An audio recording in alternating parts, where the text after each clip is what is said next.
Yang saya hormati Ibu Ibu Anisatul Masrurah SPD selaku calon guru penggerak angkatan 9. Yang saya hormati Bapak Ibu guru peserta sosialisasi CPG angkatan 9, CPG angkatan 9. Sebelumnya mari kita panjatkan puji dan syukur kehadirat Allah Subhanahu wa taala yang pada kesempatan siang ini kita mengizinkan kesehatan, hidayah dan hidayah kesempatan untuk mengikuti sosialisasi di siang hari ini. Sebelum acara dimulai, mari kita saya akan membacakan susunan acara pada siang hari ini. Acara yang pertama yaitu pembukaan, acara kedua sambutan dari buku kepala sekolah, acara yang ketiga yaitu nanti penyampaian materi yang akan dipandu oleh moderator Ibu Siti Fatimah SPD yang nanti akan disampaikan oleh calon guru penggerak angkatan 9 yaitu Ibu Anisatul Masrurah SPD. Kemudian acara yang keempat yaitu penutup. Acara keempat yaitu tanya jawab, kemudian acara nanti masuk ke dalam moderator penutup. Marilah kita buka acara yang pertama untuk yang beragama Islam. Mari kita bersama dengan membaca Bismillahirrahmanirrahim. Terima kasih. Mudah-mudahan bacaan Islam kegiatan sosialisasi pada siang ini berikan suatu kelancaran dan kemanfaatan bagi kita semuanya, khususnya bagi calon guru penggerak angkatan 9. Acara kedua yaitu sambutan dari Ibu Kepala Sekolah kepada yang terhormat Ibu Kepala Sekolah yang berjalan. Bismillahirrahmanirrahim. Assalamualaikum warahmatullahi wabarakatuh. Yang saya hormati Bapak Ibu guru dan staf karyawan yang ada di ruangan ini. Pertama-tama marilah kita panjatkan puji syukur kehadirat Allah Subhanahu wa taala karena kita diberikan kesempatan untuk kedua kalinya untuk mengikuti sosialisasi dari program guru penggerak setelah kemarin yang pertama yang disampaikan oleh Ibu Dela. Alhamdulillah Bapak Ibu, kita mempunyai dua calon guru penggerak yang mana hari ini akan melaksanakan aksi nyatanya. Jadi Bu Anis merupakan salah satu calon guru penggerak angkatan 9 di sekolah kita. Sama halnya seperti anak-anak sekolah pada umumnya. Misal Bapak Ibu memberikan tugas kepada anak-anak, kan pasti anak disuruh presentasi. Nah, ini adalah presentasinya guru penggerak. Jadi aksi nyata yang dilakukan oleh guru penggerak dipresentasikan di depan teman-temannya. Kebetulan kalau kemarin Bu Dela presentasinya untuk membuat kesepakatan kelas. Kalau Bu Anis di sini nanti presentasinya adalah tentang segitiga restitusi. Bagaimana kita bisa menyikapi segitiga restitusi. Mungkin dari Bapak Ibu, apa itu segitiga restitusi? Kok ono segitiga nih? Nah, kalau ada segitiganya Pak Ota terus langsung nyambung, langsung nyambung. Jadi nanti Bu Anis akan menyampaikan apa itu segitiga restitusi, untuk apa kita mengenalnya, apa sih manfaatnya, nanti dikupas semuanya oleh Bu Anis. Karena segitiga restitusi ini juga merupakan salah satu praktek baik dari nanti yang mungkin Bapak Ibu akan lakukan, dan saya juga yakin Bapak Ibu sudah melakukan praktek baik yaitu segitiga restitusi, terutama yang ada di BK. Kalau BK itu sudah melakukan segitiga restitusi. Bapak Ibu guru wali kelas juga kemungkinan besar sudah melakukan segitiga restitusi. Hanya saja segitiga restitusi yang dilakukan oleh Bapak Ibu guru mungkin belum sempurna. Itu saja, mungkin belum sempurna. Tapi kalau tekniknya sudah, saya yakin sudah. Tapi kalau dari BK sendiri, saya yakin sudah sempurna.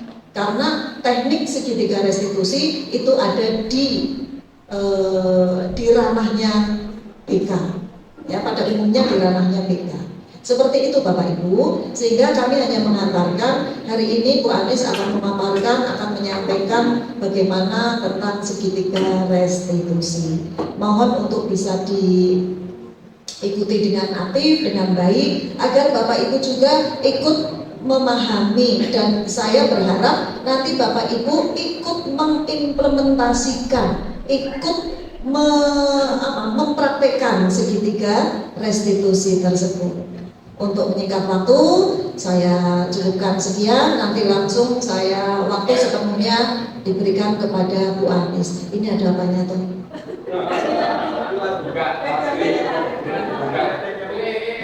Ya, kok berubah? Kenapa? Ada kipasnya. Seperti itu Bapak Ibu, monggo kita ikuti bareng-bareng kegiatan pada siang hari ini. Mudah-mudahan mendapatkan manfaat yang bisa kita gunakan untuk anak-anak kita semuanya. Demikian dari saya akhiri. Wassalamualaikum warahmatullahi wabarakatuh.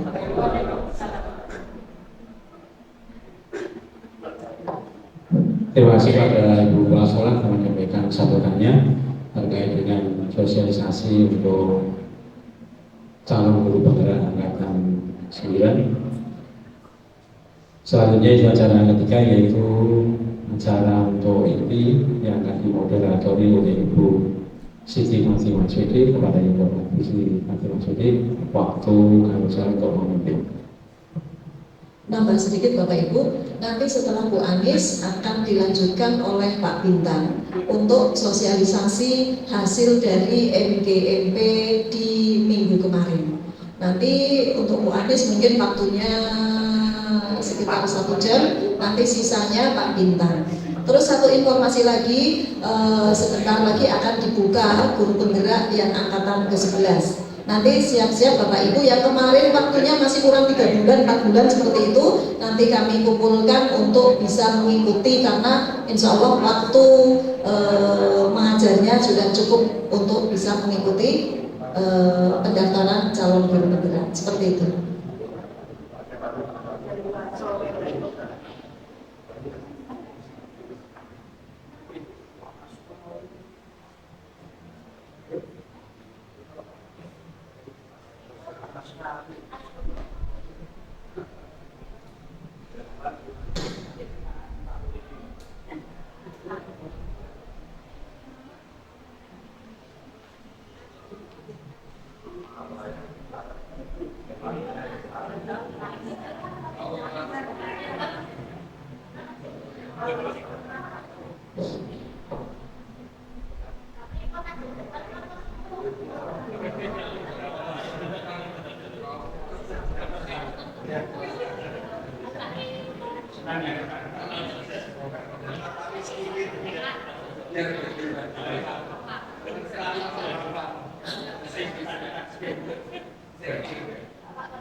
Mohon maaf Bapak Ibu, bisa kita mulai.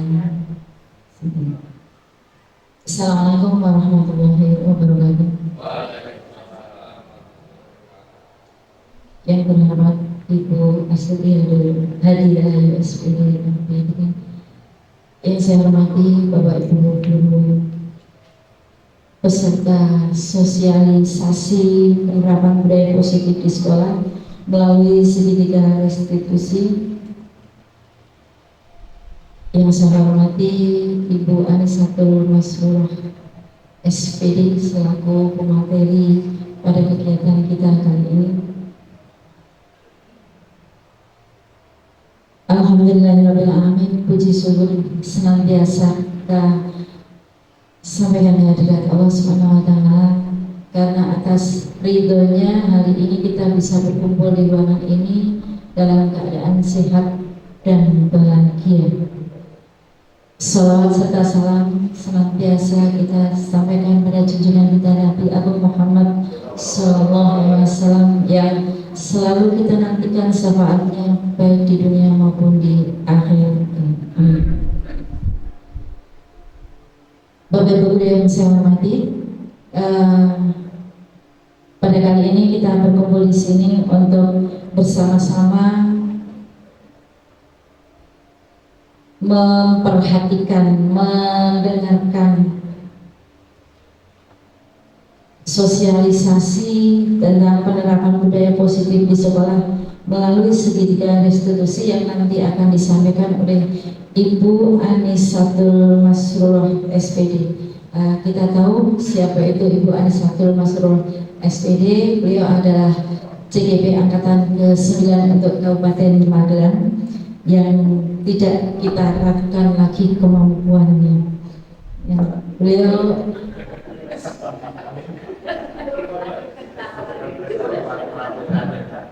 beliau alumni SMA Negeri 1 Candi Mulyo juga yang 44 tahun yang lalu kurang 2 bulan ya lahir di dunia ini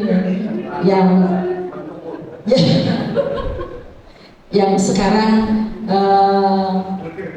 ya seperti inilah Bu Anis di SMA Negeri 1 Candi Mulyo. Beliau juga berkiprah di kepramukaan yang sudah sangat mumpuni ya. Putra 2, suami 1 ya, insya Allah katanya mau nambah putra lagi karena putranya 2 cowok semua.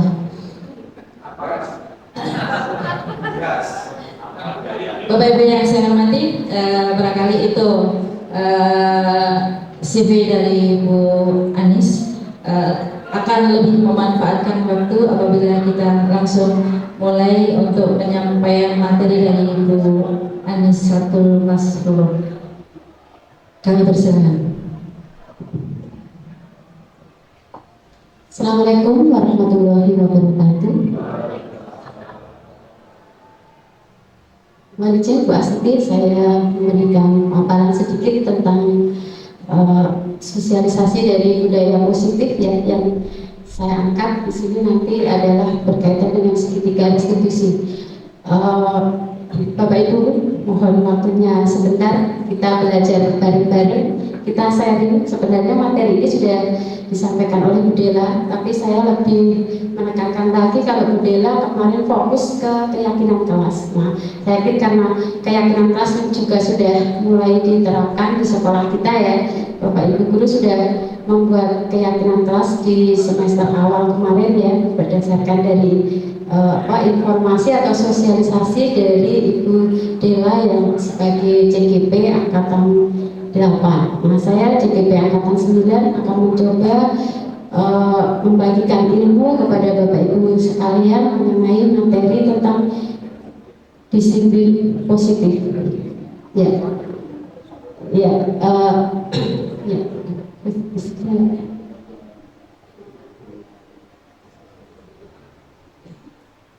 Maaf, operatornya baru jadi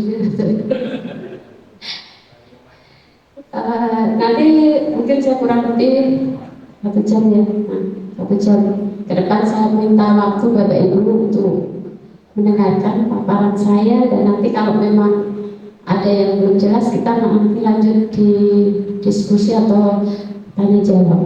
Nah, jadi seperti yang kita tahu bahwa sekarang kurikulum Merdeka, kita sudah melaksanakan kurikulum Merdeka dari tahun 2022. Nah, tujuan pendidikan ini menurut Ki Hajar Dewantara itu adalah menuntun anak. Nah, jadi menuntun anak sesuai dengan kodratnya. Nah, kodratnya itu adalah kodrat alam dan kodrat zaman untuk mencapai keselamatan dan kebahagiaan setinggi-tingginya.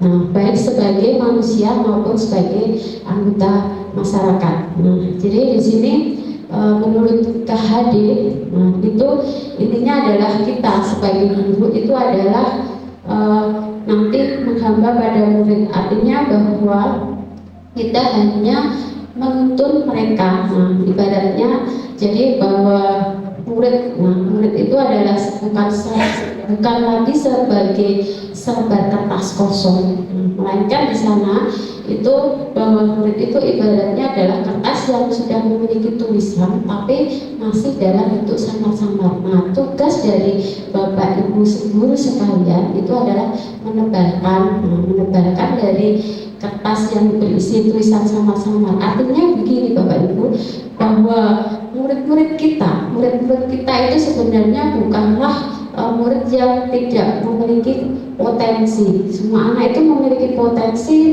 memiliki bakat dan minatnya di bidang masing-masing. Nah, artinya nanti ini kaitannya dengan paradigma ya.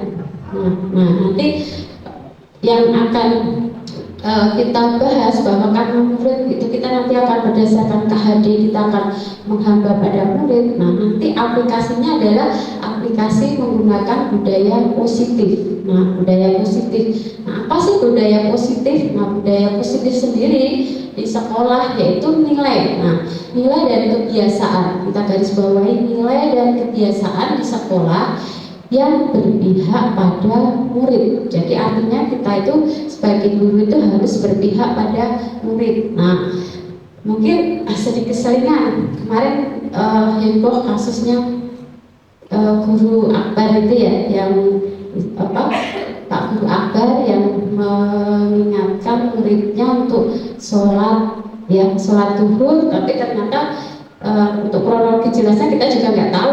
Ternyata orang tua menuntut Pak Guru Akbar karena menghukum siswa. Nah, ini paradigma nanti ini yang akan kita bahas dari menggunakan budaya positif. Nah, jadi nanti nilai dan kebiasaan di sekolah yang berpihak pada murid agar mereka nanti dapat berkembang menjadi pribadi yang kritis, penuh hormat, bertanggung jawab. Nah, sesuai karena kita kurikulum merdeka berarti sesuai dengan profil pelajar Pancasila. Nah, nanti di sini ada di konsep inti dari budaya positif itu yang pertama adalah perubahan paradigma. Paradigmanya adalah paradigma belajar, disiplin positif, nanti ada nilai-nilai kebajikan, kebutuhan dasar manusia, nanti akan berkaitan dengan motivasi perilaku manusia. Nah, nanti kita akan bahas mengenai posisi kontrol guru, kita berada di posisi mana. Nah, nanti ada di posisi kontrol guru, keyakinan kelas, dan yang terakhir yang saya pilih adalah di segitiga restitusi ya. Nah, ini pembelajaran untuk paradigma yang baru. Nah, kata kunci. Nah, untuk profil pelajar Pancasila saya yakin sudah banyak yang memahami karena kita sudah melakukan kurikulum merdeka dari tahun 2022. Nah, pembelajaran dengan paradigma baru ini merupakan pembelajaran yang dirancang nanti berdasarkan prinsip pembelajarannya adalah berdiferensiasi.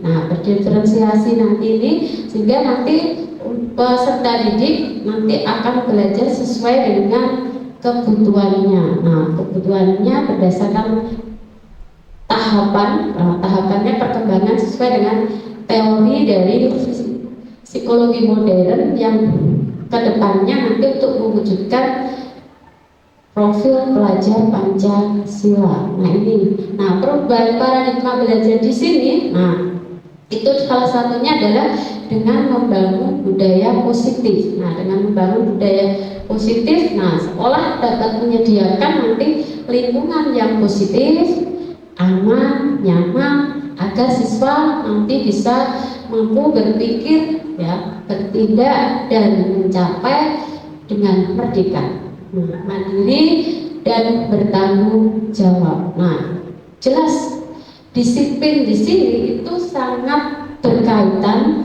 dengan kontrol kita sebagai guru. Nanti kontrol kita sebagai guru ini di disiplin positif. Nah, teori dari kontrol atau ilusi kontrol ini oleh William Glasser ini nanti ilusi guru nanti mengontrol murid bahwa semua penguatan positif itu efektif dan bermanfaat. Nah, ilusi bahwa kritik dan membuat orang merasa bersalah itu dapat menguatkan karakter. Nanti yang akan kita bahas ini ilusi bahwa orang dewasa, kita sebagai orang dewasa itu memiliki hak untuk memaksa. Nah, ini nanti akan kita rubah melalui paradigma belajar. Nah, disiplin sendiri saya yakin Bapak Ibu sudah familiar ya, sudah paham apa sih disiplin. Nah, disiplin itu artinya kalau dari bahasa Latin itu artinya belajar. Nah, makna asal dari kata ini konotasinya adalah disiplin diri. Nah, seperti tadi ya. Nah, karena kita sebagai guru itu adalah sebagai tauladan. Nah, mari kita ubah pelan-pelan. Kita ubah pelan-pelan melalui disiplin positif ya Bapak Ibu guru.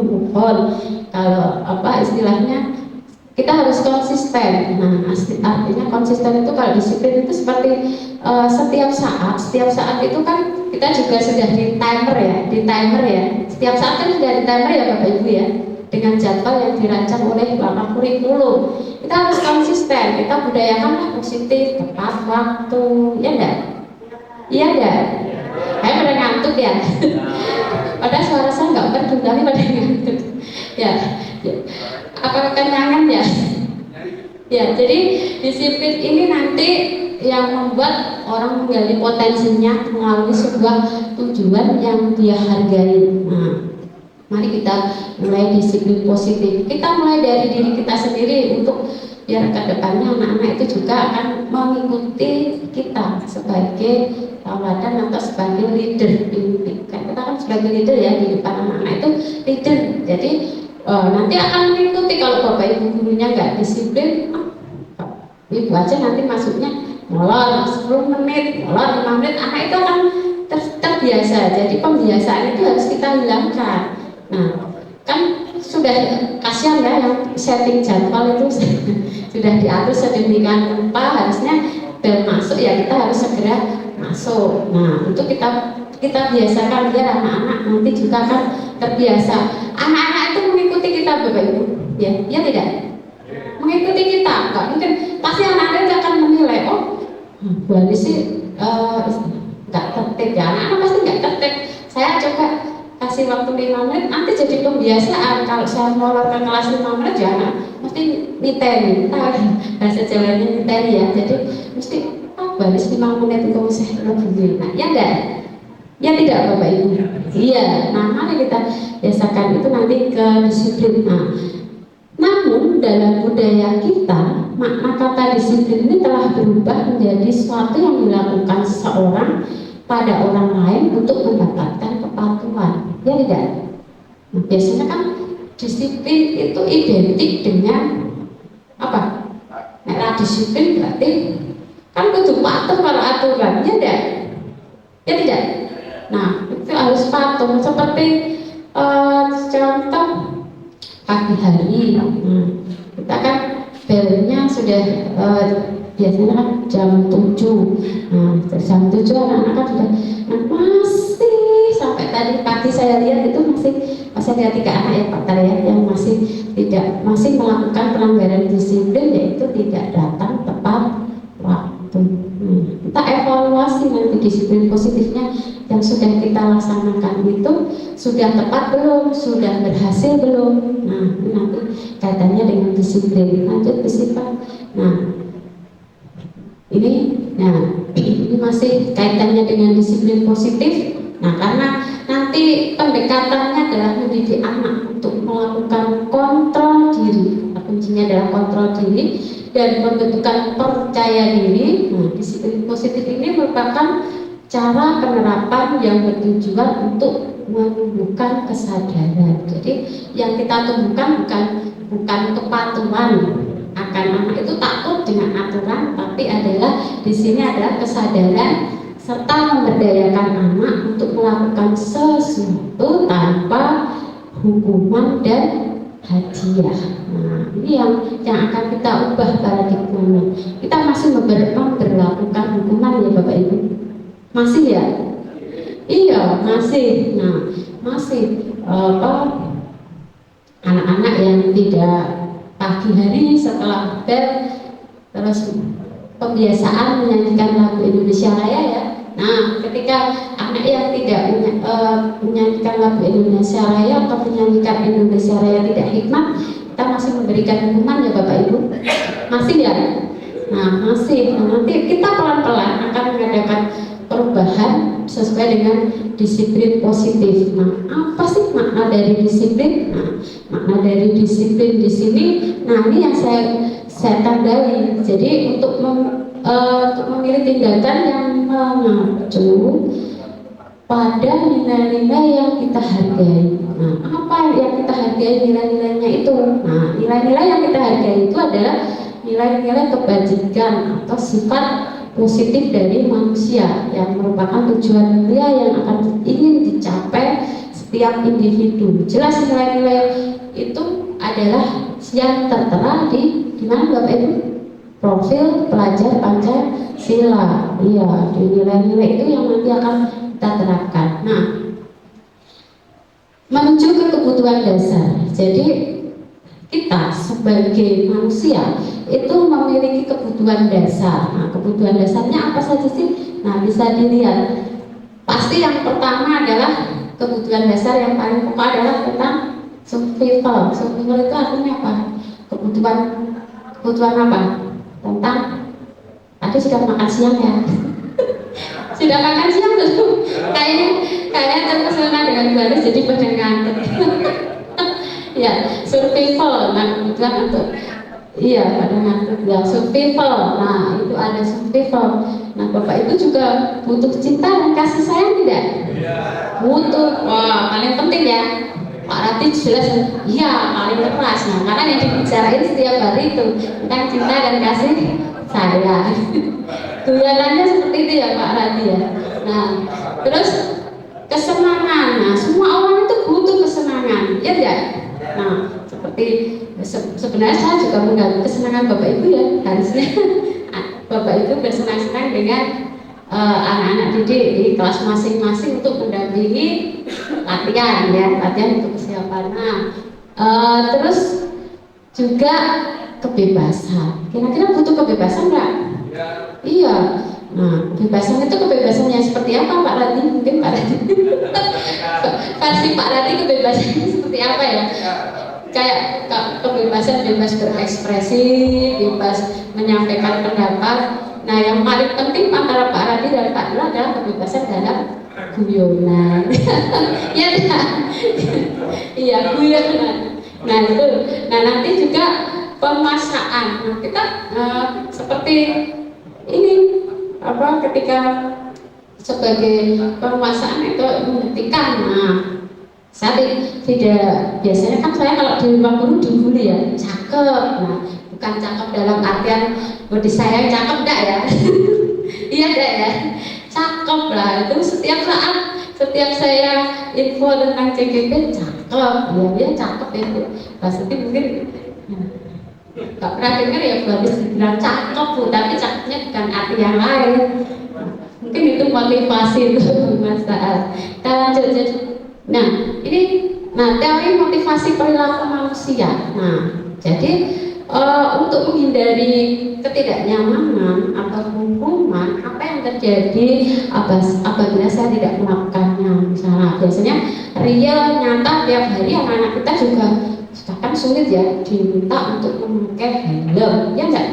Nah, anak-anak itu kan masih kaitannya dia kan ranggo helm itu mungkin mereka bisa kena tilang, bisa kena semprit. Yang paling sering nyemprit di sini adalah satu Pak Pri. Nah, Pak Pri olahraga berarti Pri. Nah, Pri tambah T, Pri. Ya, jadi itu adalah motivasi dari eksternal, ketidaknyamanan, terus kalau saya tidak melakukan itu nanti ada imbasnya, pasti saya akan dihukum. Demikian anak-anak kita. Iya, tiap hari anak-anak kita itu hanya masih di ketidaknyamanan dan hukuman, belum. Nah, ini akan kita ubah. Terus motivasi eksternal itu dia hanya ingin mendapatkan imbalan dari orang lain atau institusi apa yang saya dapatkan apabila saya melakukannya. Ini bukan saya loh ya, saya gak sombong. Artinya gini, kadang kan kita lihat misal, ini hanya misal ya gambarnya, ketika di institusi itu ada dan tidaknya ibu kepala sekolah di tempat itu harusnya kita tetap melakukan kebiasaan seperti biasa. Tapi kan memang ada ya, ada nggak? Kalau ada kepala sekolah dia mau menampilkan yang wow, artinya dia disanjung, dia di apa? Dapat penghargaan. Bukan saya loh Bu. Iya kan, ada kan yang seperti itu, Bapak Ibu. Kalau tidak, kalau ada kepala sekolah besok diamati satu persatu ya, siapa yang suka jahit, siapa yang butuh penghargaan dari Bu Astuti, bukan saya ya. Iya, kan ada. Nah, itu motivasi dari eksternal. Ya, betul. Kasihnya tadi begitu. Ya, betul. Ya, nah, nih kalau motivasi internal, tujuan dari disiplin positif nanti yang akan kita capai itu adalah ini yang pertama, untuk menghargai diri sendiri. Nah, menghargai diri sendiri, saya akan menjadi orang yang seperti apa bila saya melakukannya. Berarti murni dari kesadaran diri sendiri, bukan karena takut hukuman, bukan karena penghargaan, itu enggak. Nah, ini yang akan kita motivasi internal, tujuan dari disiplin positif.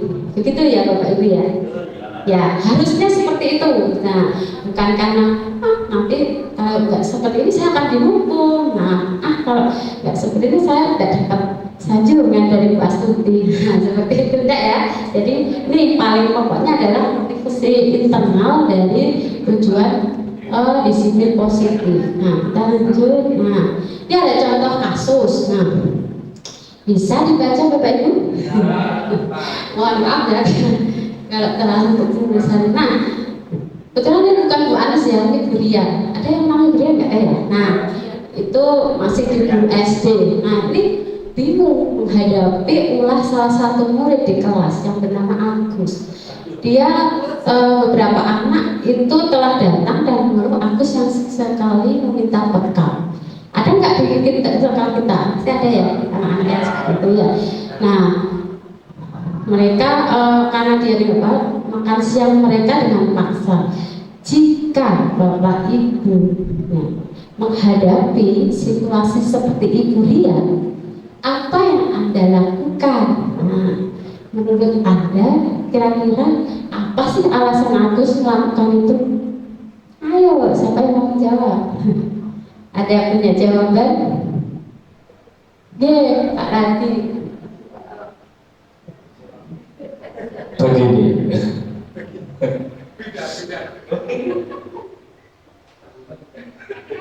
Nah, kira-kira Agus ini kurang uang saku, Kurang mangsa. atau di rumah terbiasa meminta makanan atau hal lain kepada saudara-saudara. Iya, bisa juga ya. Nah, itu nggak terjadi pada Pak Rati ya. Iya, itu nggak terjadi pada Pak Rati ya. Nah, ya, jadi ini berkaitan tadi dengan yang namanya nanti adalah ya. Nah, tadi yang sudah saya jelaskan. Nah, ini berkaitan dengan kebutuhan dari seorang manusia. Nah, dari kasus itu, konteks penerapan disiplin positif dari Ibu Ria, sebaiknya kita mencari tahu apa sih alasan Agus melakukan tindakan tersebut.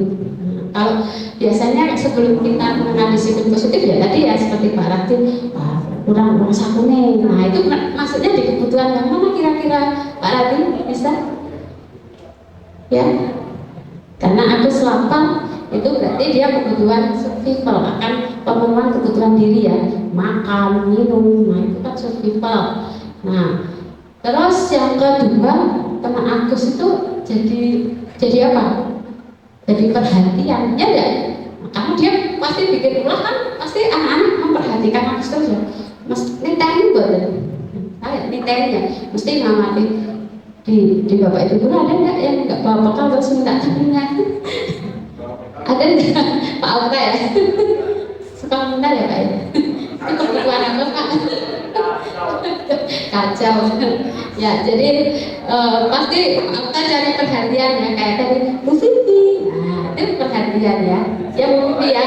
Nah, itu love and belonging ya. Terus yang ketiga itu tentang power penguasaan. Nah, kan dia merasa anak-anak yang teman-temannya minta kayak di pala ya, Pak Okta lagi ya, Mbak Okta. Itu dia merasa hebat karena temannya jadi takut. Nah, itu kebutuhan ini yang kita gali Bapak Ibu ya, kita gali anak itu kenapa tidak langsung dijuk. Nah, semalam saya juga pas Pak Edi protes itu, waduh, saya seolah-olah dijuk, saya mak Pak Edi. Saya protes sama Pak Dola tadi pagi. Ya, itu sebagai power Pak Edi, mama itu powernya oke ya. Tanpa ada mama, Pak Edi tidak akan bahagia. Iya, logiknya tidak tersampaikan. Nah, ini power ya, powernya mama. Ya, lanjut. Nah, ini Agus merasa bosan. Bosan anak kita itu juga gitu. Nah, kadang setelah evaluasi kemarin itu anak-anak kalau kita mau diperhatikan, anak-anak mau mengikuti kemauan kita, ya kita juga harus memberikan kebebasan dalam arti adalah kebebasan yang positif. Anak-anak itu pembelajarannya seperti apa? Nah, mau di model seperti apa? Jangan kita terus yang maksa mereka untuk ikut kita. Anak-anak juga butuh kebebasan. Iya enggak Bapak Ibu? Iya, kita harus bebas mengekspresikan diri. Walaupun suara saya nggak bersuara tapi gitu ya. Lanjut. Nah, yang kita kesenangan, maaf tadi kesenangan ya. Nah, Agus itu hanya iseng dan dia menikmati ekspresi wajah temannya. Nah, biasanya apa gitu ya? Nah, lihat, katanya tadi aja ekspresi saya di foto bagus, padahal aslinya galak. Nah, pan aja Pak Okta di bawah happy. Ya, lanjut. Ya, mari kita ekspresi ya. Ya, semuanya berdiri kita joget bareng. Ya, pasti agak di belakang ya, tadi. Ya, mari kita joget bareng. Pak Radi bisa di depan, kita joget bareng.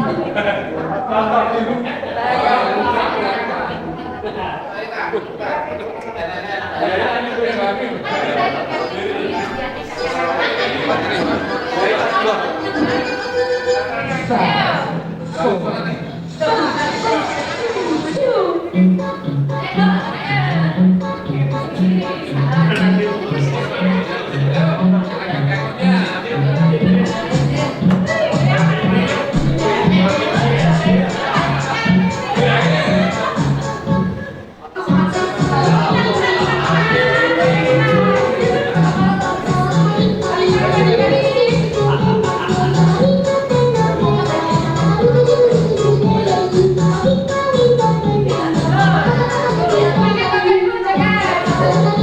you.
Jadi ingat ya, kita pandemi, kita senang bareng. Nah itu kan masih happy ya. Sudah happy, sudah fresh ya. Ya. Masih ngantuk? Masih ngantuk. Iya, sudah saya ajak bermain biar ngantuknya hilang ya. Jadi kita lanjutkan ya Bapak Ibu. Nah, ini konsepsi dari tentang teori kontrol. Nah, jadi iya, ya, gitu kan? Ya, kontrol aja. Ya, aku nggak ketawa, dia ketawa. Jadi selama ini, Bapak Ibu itu adalah guru itu mengontrol murid. Tak cepat bahwa semua pembuatan positif efektif itu bermanfaat. Itu nggak ada, jangan ketawa dulu. Nah, ilusi bahwa kritik dan membuat rasa bersalah mampu menguatkan karakter. Nah, biasanya gitu ya. Biasanya kan sekali sering yang melakukan adalah guru BK. Ayo Mbak Riris pernah melakukan tidak? Ilusi bahwa kritik dan membuat rasa bersalah itu mampu menguatkan karakter. Biasanya istilahnya guru BK. Tiap kali anak itu melakukan pelanggaran, melakukan pelanggaran kedisiplinan, datang telat. Nah ini biasanya pengontrolnya dia membuat merasa bersalah. Jadi Pak kasihan sama ibu. Nah ya enggak pernah tidak seperti itu. Enggak salah ya gitu. Terus ilusi bahwa orang dewasa itu berhak memaksa itu. Nah sehingga harus kita ubah. Nah, ini teori kontrol. Nah, yo ini yang paling seru, ayo. Di manakah posisi Bapak Ibu sekarang? Nah, lihat dari 5 posisi kontrol Pak tadi. Ya, kontrol dari restitusi. Siapa yang masih menjadi posisi penghukum? Nah, jangan bilang baris deh. Pembuat rasa bersalah. Nah, ada yang kita ambil dengan teman, sebagai teman. Nah, ada ya Bapak Ibu? Iya, biasanya Vivi ini sering sama anak-anak kayaknya seperti teman, terasa teman. Bu Vivi di posisi mana Bu Vivi? Dia jawab teman. Pak Kono berada di posisi mana? Oh masih berada teman. Iya. Kalau Pak Izul ya jelas sebagai teman. Iya enggak? Posisi mana Pak Izul? Oh manajer. Oh, Pak Izul sudah di posisi manajer. Bagaimana? Ceritakan Pak Izul bisa mengatakan sebagai posisi manajer. Nah, ya. Kepada siswa ya Bu. Pada siswa. Pada siswa kan ya? Iya, ini posisi kita sebagai guru. Nah, terhadap siswa itu posisi Pak Yul katanya tadi posisinya adalah kontrol, ya enggak? Ya coba digambarkan. Kalau Pak Pono tadi teman, Pak Tulas, teman. Pak Yul. Ya, jadi kalau pas saya ngajar di dalam kelas begitu, ya. Seperti tadi pagi saya ngajar jam pertama, ya kebetulan belum saya buka pelajarannya. Iya. Kebetulan ada 3 siswa dari kelas 10-3 tadi terlambat. Iya, oh iya. Ya terlambat dari mana? Dari belakang kok lama? Saya tanyain kan, ternyata dari makan. Kantin jam pertama lagi udah makan di kantin pas pelajaran saya. Nah memang kebetulan belum saya buka pelajarannya. Iya. Terus belum nyanyi juga akhirnya ya kan kalau di kelas saya sebagai guru yaitu menghukum, yaitu saya hukum dengan cara persuasif, yaitu dengan cara menyanyikan lagu caranya. Saya hukum kan. Tapi kalau di luar jam ngajar ya, seperti lagi santai gini mungkin sama murid seperti teman. Oh gitu. Jadi kondisional. Oh kondisional. Jadi pas lagi ngajar. Iya. Luar biasa. Luar biasa itu dari Pak Yul ya. Nah, kalau Pak Yul kalau di kelas sebagai manajer, tapi kalau di luar sebagai teman, terutama yang cewek-cewek ya Pak Yul. Ya nggak Pak Yul. Cilik-cilik pasti jadi teman Pak Yul. Iya, ya ini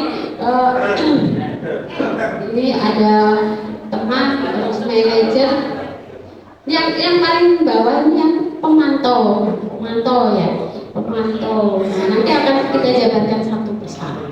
Nah, nih posisi kontrol guru yang pertama penghukum. Nah, seorang penghukum itu kita bisa menggunakan menghukumnya bisa fisik dan juga bisa verbal, fisik dan verbal.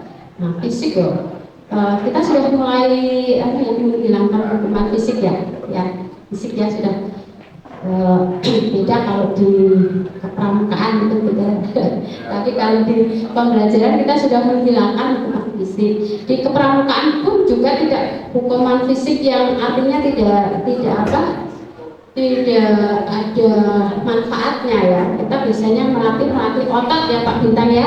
Nah, terus membuat orang merasa bersalah. Nah, pada posisi ini biasanya guru akan bersuara lebih lembut, kayak Bu Vivi suaranya lebih lembut ya ketika ada anak yang melakukan tindakan kedisiplinan. Nah, teman ini seperti ini, teman Pak Yul, teman rata-rata dari mirip teman ya Pak Yul, teman ya. Kita kan teman gitu, teman guru ya. Guru itu pada posisi ini tidak menyakiti murid, namun akan tetap berupaya mengontrol murid melalui ini yang namanya persuasif. Nah, seperti terus yang keempat monitor atau pemantau itu monitor itu berarti mengawasi. Nah, biasanya di posisi ini ada checklistnya. Nah, pantau terus. Nah, nanti biasanya pakai cara apa? Nah, kalau di SD, TK itu bintang, yang tertib kayak bintang, mana sih yang tertib? Ayo kasih bintang, wes anak garis rapi nih. Di SMA apa kayak kita sebenarnya gedenya orang belum ya.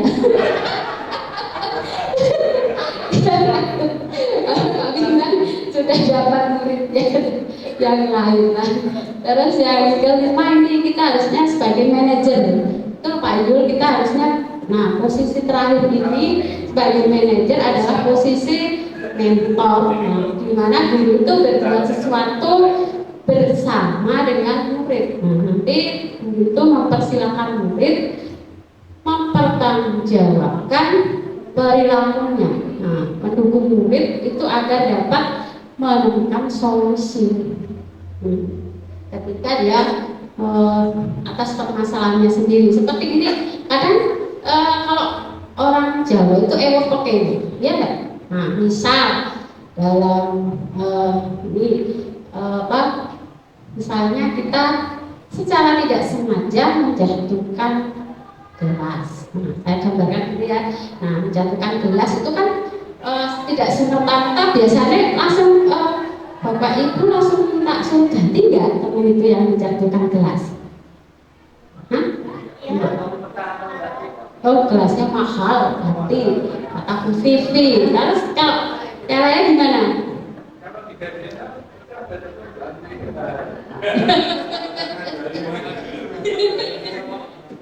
Iya, bener, mau tamu, mau cari gelas, ganti gelasnya, waris kuih. Ya dah, ya. Itu jadi ya jadi kita harus membantu siswa itu untuk tahu bahwa dia salah. Terus kita bantu, kita perankan untuk biar apa istilahnya dia ngerti, oh ini salah dan bagaimana solusi untuk memecahkan permasalahan. Ini adalah stimulus respon ke pendekatan teori kontrol. Nah, kalau stimulus responnya adalah realitas itu ke bahwa di stimulus respon itu menganggap realitas atau kebutuhan kita itu adalah sama. Padahal secara teori kontrol itu kebutuhan kita itu tidak sama, kan, tetapi berbeda. Kita anggap semua murid itu sama, kebutuhannya sama. Padahal kita tahu murid itu ada yang pinter gambar tapi orang pinter fisika, ada ya. Nah, itu realitasnya selama ini kita itu anggap itu murid itu podo. Nah, podo artinya potensinya sama. Jadi mau kita tidak dibuat apa istilahnya, kita cara ngajarnya sama. Aku dianggap pinter, kalau nggak pinter ya metodenya sama. Nah, pada realitanya bahwa semua orang memiliki kebutuhan yang berbeda. Lanjut. Nah, posisi kontrol guru nanti sedikit. Nah, biasanya pernyataan bisa dibaca. Nah, saya kecewa sekali dengan kamu. Itu posisi pembuat orang merasa bersalah. Nah, kalau penghukum, kamu tidak pernah benar melakukannya. Nah, enggak, dibahasnya. Nah, dan sebagainya. Nah, kita yang di manajer manis. Nah, bagaimana kamu bisa menyelesaikan masalah ini? Nah, ya seperti itu tidak Kak Zul. Oke, nah, ya bisa dibaca. Lanjut. Nanti, ya, ini hanya gambaran saja. Lanjut musiko. Ya, hukuman. Nah, kita coba ini, ya, hukuman atau konsekuensi. Coba mencatat 100 kali di dalam buku kalimat saya tidak akan terlambat karena terlambat ke sekolah. Itu hukuman atau konsekuensi? Hukuman, ya. Lari mengelilingi lapangan basket 2 kali, hukuman. Membersihkan coretan yang dibuatnya di Pak, konsekuensi ya. Nah, konsekuensi murid diminta untuk push up, menggantikan kertas tugas teman yang telah dicoret-coret. Itu konsekuensi. Paham ya? Antara hukuman dan konsekuensi itu berbeda. Ya. Nah, ya. Nggih. Nggih. Ya.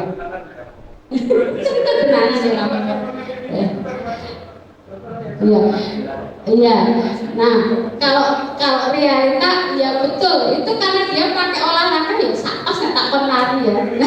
Kalau pakai OSIS ya masuklah ke pelajaran fisika. Karena kan kita harus tertib atribut ya. Di kelas ya. Kalau di kelas ya pakainya OSIS 14. Tapi kalau di kelas pakai olahraga ya, ayo kamu mau pilih pelajaran fisika apa olahraga? Kalau olahraga silakan lari sama putar-putar. Nah, itu kan ada ya. itu sudah saya tawarkan pada anak-anak. Kalau mau ikut kalau mau ikut pelajaran fisika ganti dulu pakai OSIS. Saya paling tidak suka kalau mengajar masih anak pakai seragam olahraga. Nah, suasananya beda ya. Nanti dikira saya guru olahraga Pak Dilan. Lanjut ya. Nah, untuk keyakinan ya beda lah ya.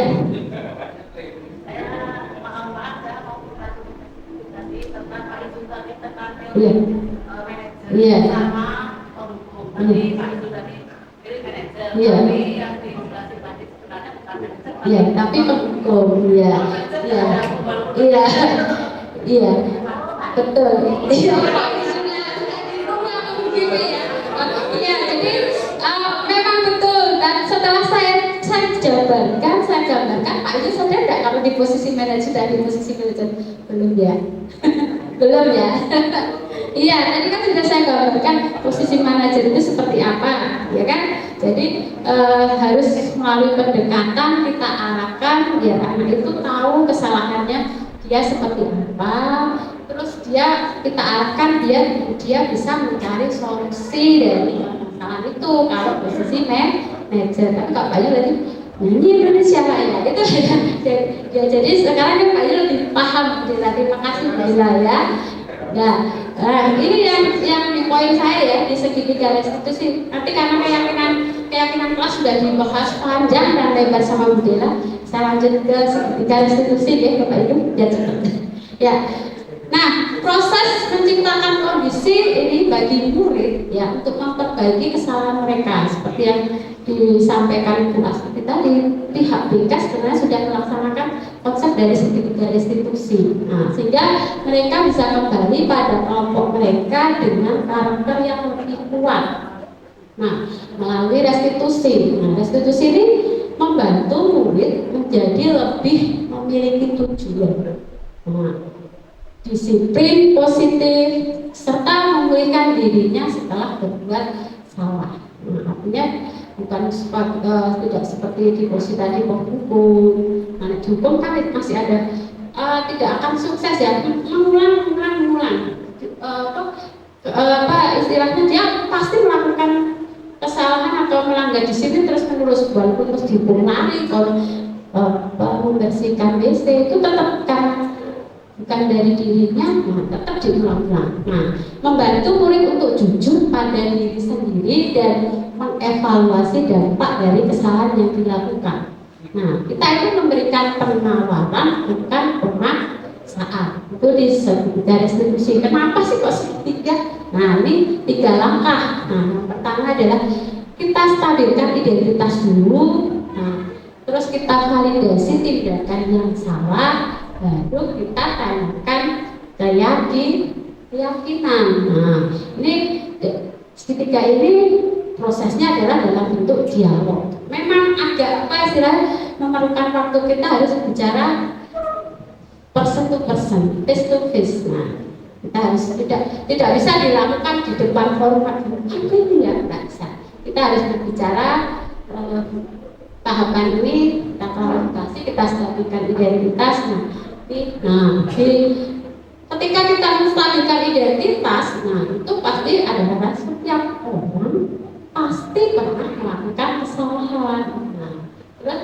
Nah, kamu bukan satu-satunya yang pernah melakukan kesalahan ini.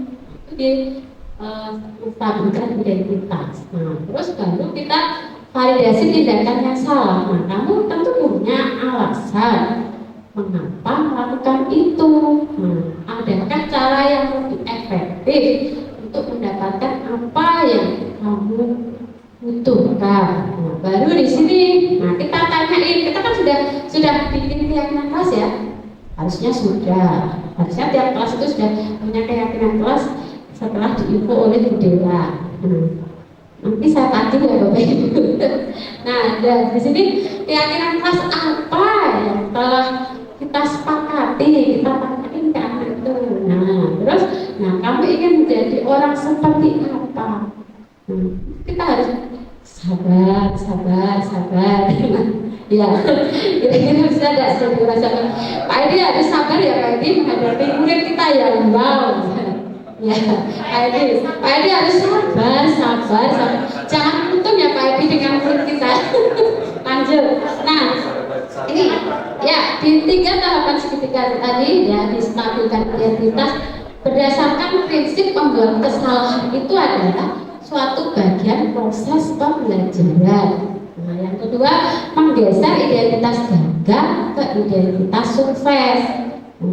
Ini jadi kalau dihukum kan dia terus gagal, terus orang terbalik, nggak diarahkan untuk menjadi ke identitas yang sukses. Nah, validasi tindakan yang salah ini berdasarkan prinsip setiap perilaku memulai suatu kebutuhan tertentu. Guru akan bergeser dari pemikiran stimulus respon menjadi proaktif. Nah, mengenali dan mengakui kebutuhan murid akan memperbaiki hubungan dengan murid. Nah, murid akan diberi pertanyaan-pertanyaan bermakna untuk memunculkan motivasi intrinsik, mampu mengaitkan keyakinan, keyakinannya dengan tindakan yang salah. Nah, ini tahapannya. Nah, berbuat salah itu tidak apa-apa. Tidak ada manusia yang sempurna. Itu menstabilkan identitas. Ya, nah, ini validasi tindakan yang salah.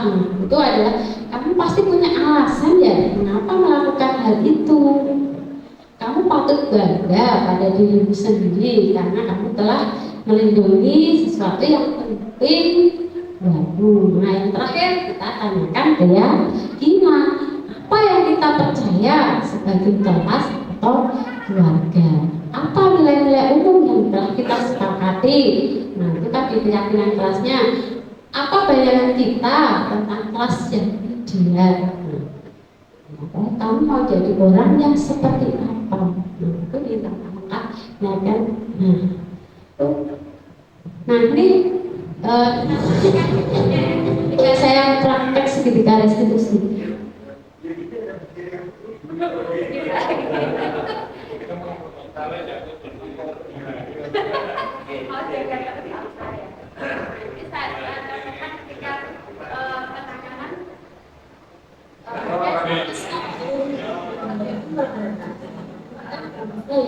Kami sebelumnya sebagai calon guru pembinaan sembilan dari SMA Negeri 1 Jambi.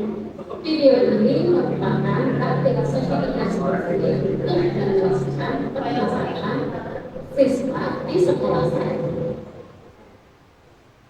Sebagai informasi, segitiga restitusi adalah suatu proses dialog yang dijalankan ibu atau orang tua agar dapat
Nasbah tidak terima, pekerjaannya selalu dicontek oleh temannya.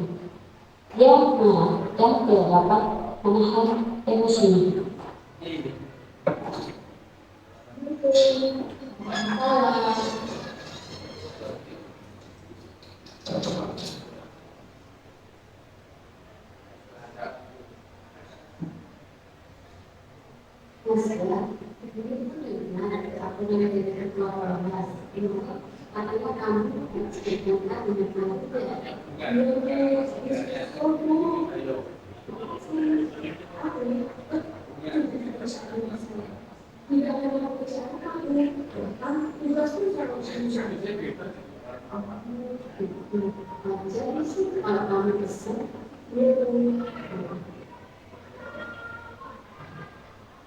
Kalau kamu marah dan kesal, jika itu ada di posisi kamu, itu sudah kamu lakukan hal yang sama.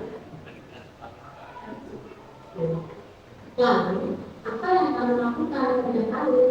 Saya melakukan kali, saya melakukan kali, karena saya memberikan seperti itu. Kamu benar, sudah kebentuk ada alasannya ya? Iya, cara menunjukkan caranya menunjukkan tapi lain menunjukkan dan menunjukkan yang wajibnya kalau kamu bersama itu akan melakukan di posisi seperti kamu, tapi tidak ada kamu di kontak dengan hadir itu sangat berbeda kamu yang tidak boleh lagi misalnya seperti minum air. Sekarang kita lihat kata buka tindakan tangan angkat kan berarti misalnya apakah sudah sesuai dengan kegiatan kita kalau kamu tidak sesuai dengan kegiatan kita kegiatan apa yang sudah kamu langgar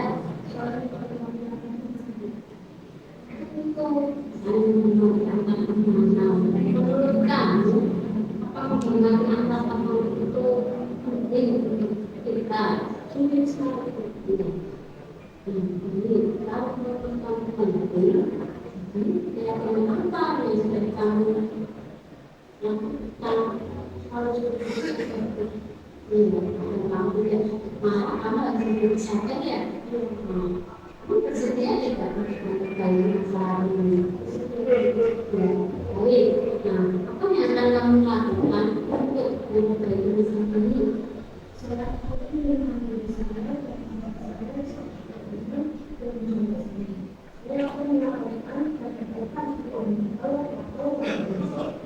Sebenarnya sekali nasional apa yang akan kamu lakukan ya? Tindakan kamu itu bagus sekali, semuanya dia sebenarnya ya kan selalu saat itu terima kasih kemudian sama.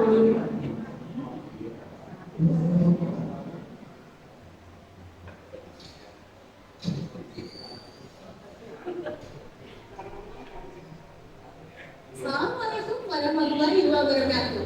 Perkenalkan, nama saya Nasir Saudiana Haryadi dari 11 Saya sangat senang sekali dapat berdiskusi dengan Ibu Guru untuk mengendalikan diri dan amarah saya akibat perilaku teman saya. Saya harus belajar lebih bersabar dan menghormati orang. Kasus kedua, Farhan sering datang terlambat sehingga banyak pelajaran yang tertinggal.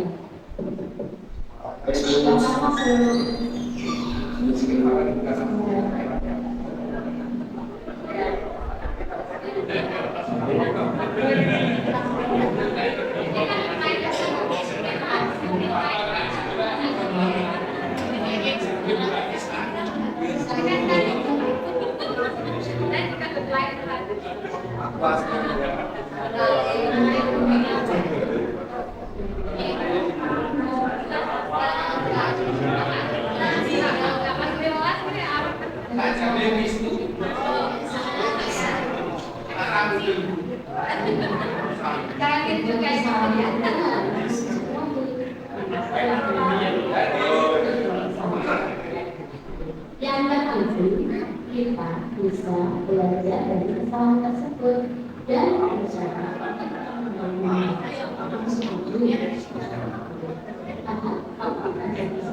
konseling ya Pak Arya, di konseling ya tindakan yang salah ya pasti.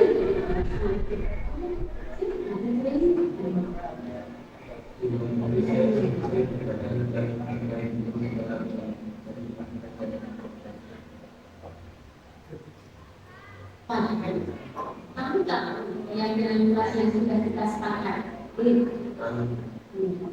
Kalau terlambat dan kalau sekolah, apa sesuai dengan keyakinan kelas kita tidak? Menurut kamu, keyakinan kelas apa yang sudah kamu langgar? Ya, menurut kamu disiplin ya? Apa bisa itu kan mungkin sekali pun?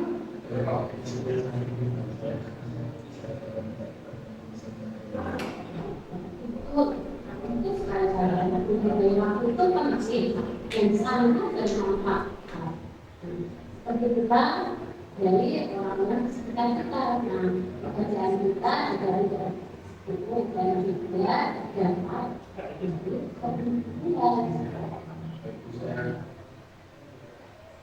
ya Bapak Ibu. Jadi contoh dari saya pelaksanaan sertifikat restitusi ya, dari tiga langkah tadi ya, identitasnya dulu, terus identitasnya yang salah, terus yang terbaru kita tanyakan tentang keyakinannya seperti apa.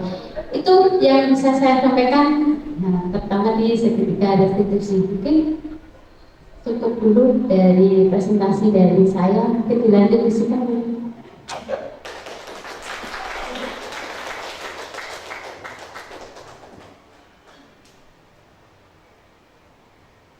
Terima kasih Bapak Ibu atas perkenan semua mengikuti materi yang disampaikan oleh Ibu Anis. Demikian paparan materi yang disampaikan oleh Ibu Anis Satul Masruh SPD yang disampaikan dengan luas. Mohon maaf saya tidak tidak ingin mengatakan dengan panjang lebar sebetulnya, nanti takutnya ada yang salah paham. Biasanya Pak Suradi dan Pak Dura itu kalau berbicara panjang dan lebar ya, ada kesalahpahaman tersendiri. Oke,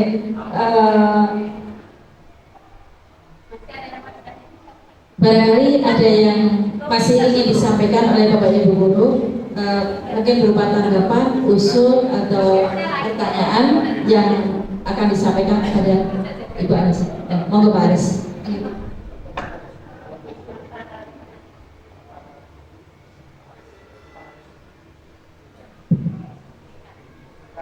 Terima kasih. Ini materi yang menarik sekali.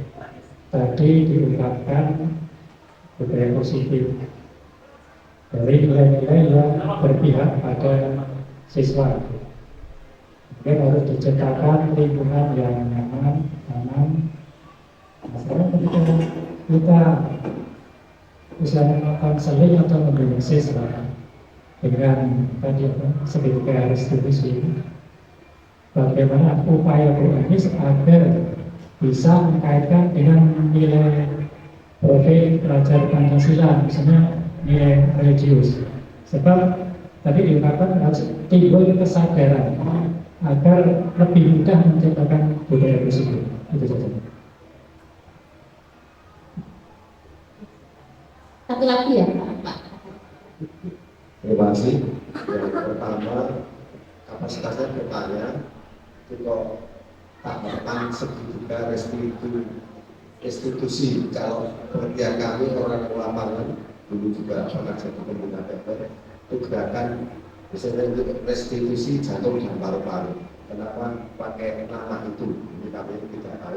Yang kedua, sudah baik tahapan dan juga hasil yang disampaikan dari peneliti itu, apakah itu bisa diganti sebelum diajukan? Pas tidak memakai seragam pramuka, karena ada biasnya kalau pakai seragam sekolah yang batik atau yang putih abu-abu lebih mengenai. Jadi kayak ada bayang-bayang pramuka gitu. Hanya masalah mungkin ngambilnya. Terima kasih. Pramuka banget ya Pak Karyadi. Ya, terima kasih Pak Aris. Tadi menanyakan bahwa segitiga restitusi nanti penerapannya dengan aplikasi dari nilai-nilai profil pelajar Pancasila ya. Nah, begini Bapak Ibu, jadi tetap nanti kita kaitkan sesuai dengan keyakinan kelasnya. Jadi nanti kan tidak semua nanti bisa langkah-langkah dari segitiga restitusi itu nanti langsung kita mulai dari langkah-langkahnya tidak, tapi nanti kita sesuaikan. Nah, artinya begini, nanti kan yang kita hadapi itu permasalahan itu kan bermacam-macam, gitu Pak Aris. Nah, jadi nanti tetap kita gali dulu. Nah, berdasarkan seperti yang saya contohkan tadi di kebutuhan dasar manusia kita ada 5 tadi ya. Nah, ada kesenangan, kasih sayang. Nah, nanti itu kita tetap kita kaitkan dengan profil pelajar Pancasila itu nanti di keyakinan, ya kan? Nah, di keyakinan kelas itu maksudnya di apa? Nah, kebetulan tadi yang di mahasiswa karena dia berarti kan sikapnya, nilai-nilainya adalah saling menghargai. Nah, sikapnya adalah saling menghargai.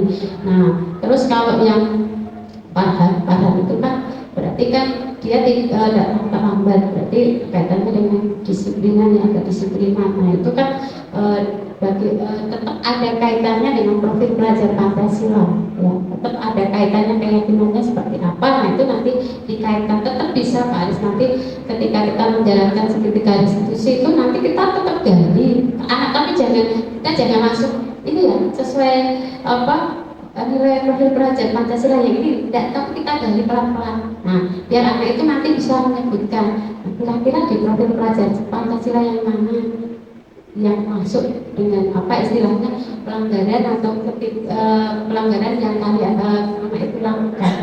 Seperti itu Pak Aris. Jadi tetap nanti kita arahkan, kita gali. Nah, biar kita menuju misalnya kalau contohnya kalau yang sholat itu ya, nah biasanya kan hari Jumat itu ya Pak, kita kan masih ya. Nah, untuk anak-anak itu ya ke sana, tapi kadang ada yang ngumpet di rumah penduduk ya kan Pak Aris. Nah itu nanti tetap kita restitusi. Nah itu kan sebenarnya kalau ibadah itu kan sudah merupakan tanggung jawab pribadi ya, berkaitan dengan keyakinannya adalah iman, keimanan dan tetap nah itu kalau kita hanya merujuk, artinya ini yang dilakukan ini salah, ini orang benar, nah itu kan bukan dari kesadaran anak itu sendiri. Jadi dia kan masih belum sadar kalau dia itu melakukan kesalahan. Jadi di garis diskusi itu nanti tetap kita gali. Nah kita arahkan dia anak itu sadar kalau itu salah. Nah, terus solusinya kita arahin dia sendiri yang mencari solusinya adalah tadi kita menekankan keyakinannya seperti apa. Mohon Pak Aris, Pak Takari, mohon maaf Pak Takari itu memang saya udah mepet banget, itu deadline-nya memang banyak. Terus kebetulan kan di hari Sabtu itu sudah harus kumpul. Nah, padahal kita Sabtu kan anak-anak libur. Kalau saya mau menuju, nah kebetulan pas pakai seragamnya pas seragam pramuka. Itu hanya secara kebetulan. Ini kita bermain terang saja. Nah, ini gambarannya kalau garis diskusi seperti ini bukan. Memang sih kalau lebih oke lah kita pakai seragam OSIS. Terus di penerapan Pak Takari, nah Pak Takari di lapangan untuk sekretariat restitusi, nah nanti tetap pendekatannya itu tidak langsung di depan anak-anak. Nah, setelah pelajaran olahraga mungkin, nah itu nanti kita ketemu ya, kita ngobrol-ngobrol ya. Nah itu di penjelasannya pakai sekretariat restitusi seperti itu. Kita harus mulai sedikit-sedikit melakukan perubahan dari posisi kontrol yang semula penghukum sampai kita jadi posisi manajer. Nah, jangan balik lagi ke kiri ya, nggak boleh belok kiri atau nggak boleh kiri ya.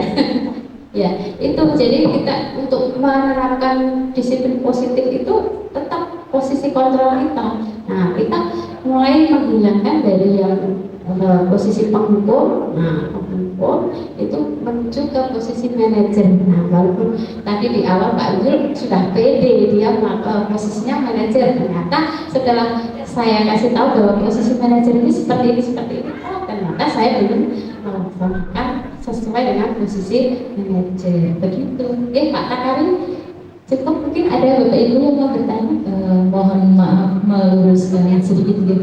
Tadi Pak Takari menyampaikan bahwa mengapa menggunakan nama restitusi ya, yang Pak Ari menyampaikan itu kaitannya dengan kumpat jantung ketika melakukan penanganan. Kalau di dalam PML itu namanya bukan restitusi Pak Ari, tapi resusitasi. Itu sedikit demikian. Saya merasa terkritik untuk membetulkan itu. Terima kasih.